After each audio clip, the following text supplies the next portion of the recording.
Who's there? Vasilisa asked weakly at the door. Immediately a hoarse voice barked through the keyhole at the level of Vasilisa's stomach, and the bell over Wanda's head rang again.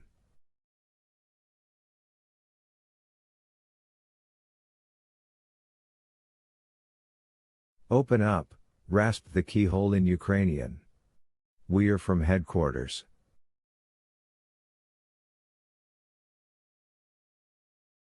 "And don't try running away, or we'll shoot through the door."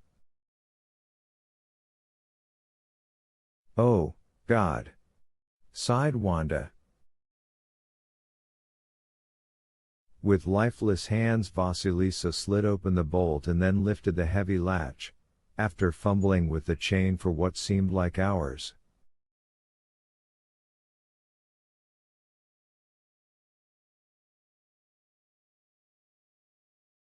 "Hurry up," said the keyhole harshly. Vasilisa looked outside to see a patch of gray sky, an acacia branch, snowflakes.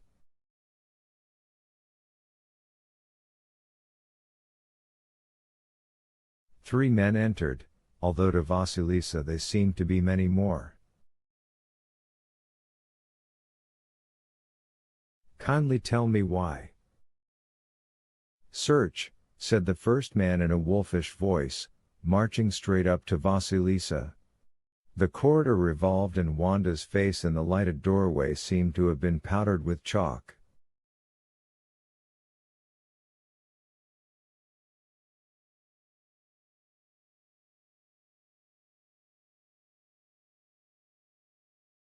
"In that case, if you don't mind," Vasilisa's voice sounded pale and colorless, "please show me your warrant."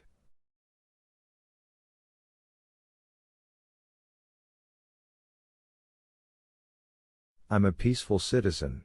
I don't know why you want to search my house." "There's nothing here," said Vasilisa, painfully aware that his Ukrainian had suddenly deserted him.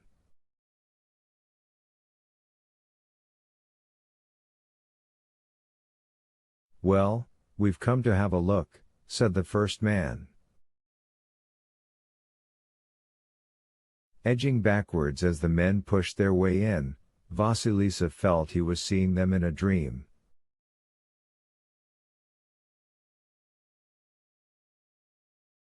Everything about the first man struck Vasilisa as wolf-like. Narrow face, small deep-set eyes, gray skin, long straggling whiskers, unshaven cheeks furrowed by deep grooves. He had a curious shifty look, and even here, in a confined space, he managed to convey the impression of walking with the inhuman, loping gait of a creature at home in snow and grassland.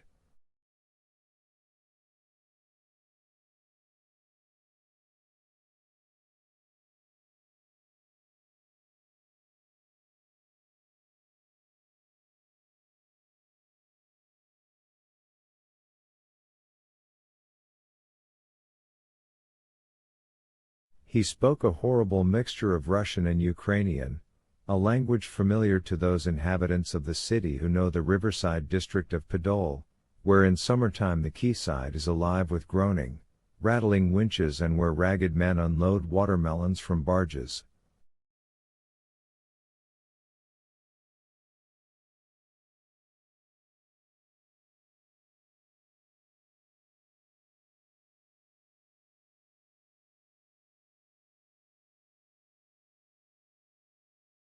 On the wolf's head was a fur hat, a scrap of blue material with tinsel piping dangling loosely from one side.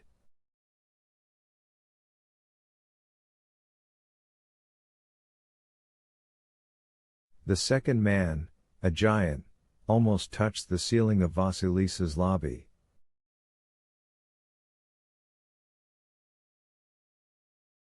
His complexion was as ruddy as a jolly, rosy-cheeked peasant woman's, and so young that there was no hair on his face.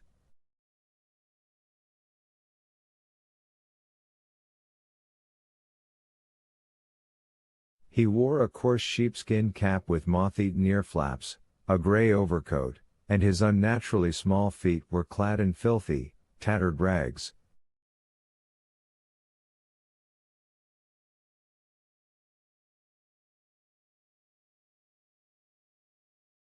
The third man had a broken nose, one side of which was covered in a suppurating scab, and his upper lip was disfigured by a crudely stitched scar.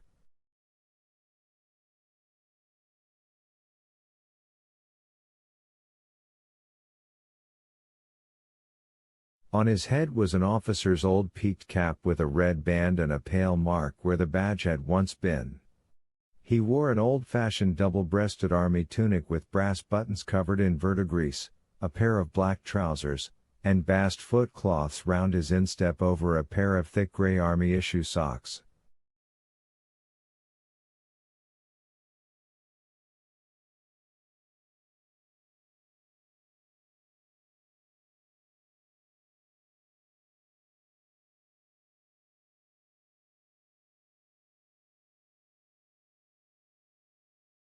His face in the lamplight was compounded of two colors, a waxy yellow and a dull violet, whilst his eyes stared with a look of malice and self-pity.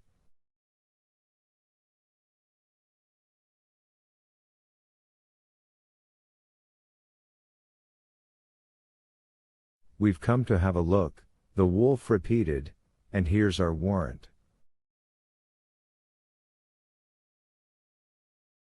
With this he dived into his trouser pocket, pulled out a crumpled piece of paper and thrust it at Vasilisa.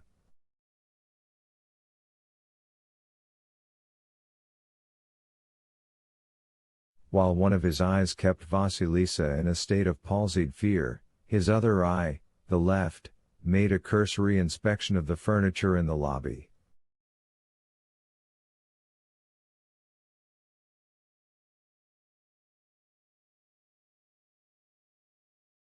The crumpled sheet was folded into four, and was embossed.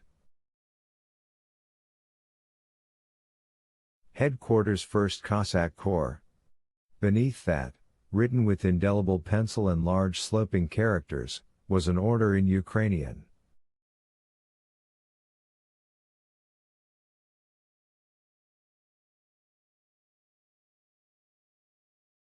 You are instructed to carry out a search of the premises of citizen Vasily Lisovich, number 13 St. Alexei's Hill.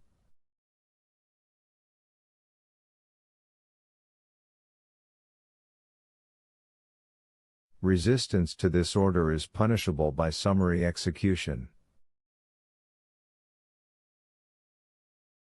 Signed, Protsenko, Chief of Staff Miklin Adjutant. In the lower left-hand corner was the indecipherable impression of a blue rubber stamp.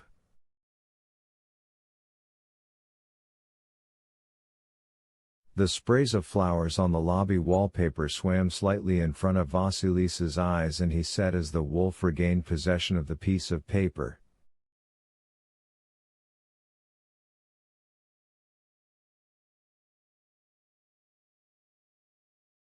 "Come in, please, but there's nothing here." The wolf pulled a black, oil-smeared automatic out of his pocket and pointed it at Vasilisa.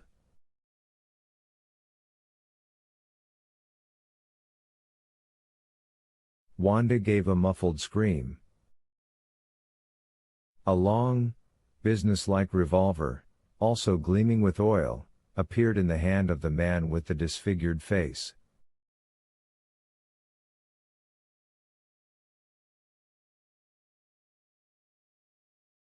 Vasilisa's knees weakened and he seemed to grow shorter. Suddenly the electric light flashed brightly on to full power. "Who's here?" asked the wolf in a hoarse voice. "No one," Vasilisa replied through white lips. "Just me and my wife."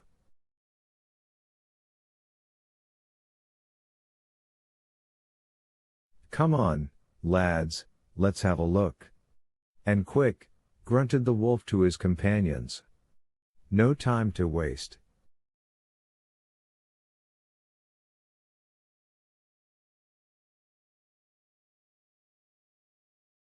The giant picked up a heavy wooden chest and shook it like a box of matches, whilst the disfigured man darted towards the stove.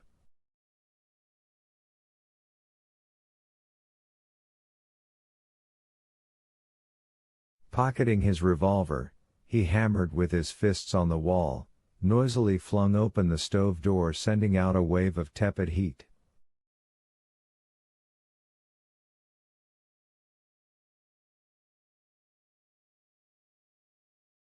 Any weapons? Asked the wolf. No, on my word of honor. Why should I have a weapon? No, echoed Wanda's shadow breathlessly. Better say if you have. Ever seen a man shot? Asked the wolf meaningfully.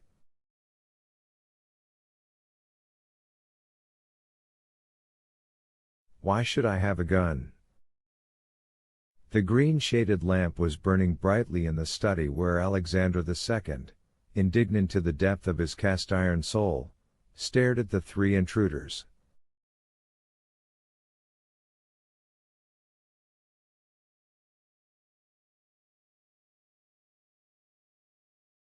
In the green light of the study, Vasilisa discovered for the first time in his life the dizzy feeling that comes before a fainting fit.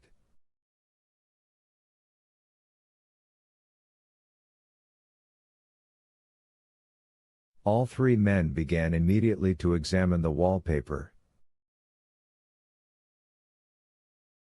In great heaps, as if they were toys, the giant flung down row upon row of books from the bookshelf, while 6 hands tapped their way all over the wallpaper.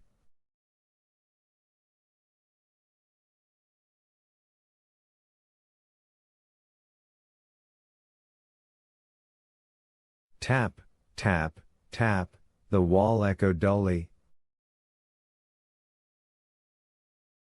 Suddenly the box in the secret cache rang out, tonk. The wolf's eyes shone with glee. What did I say? He whispered noiselessly,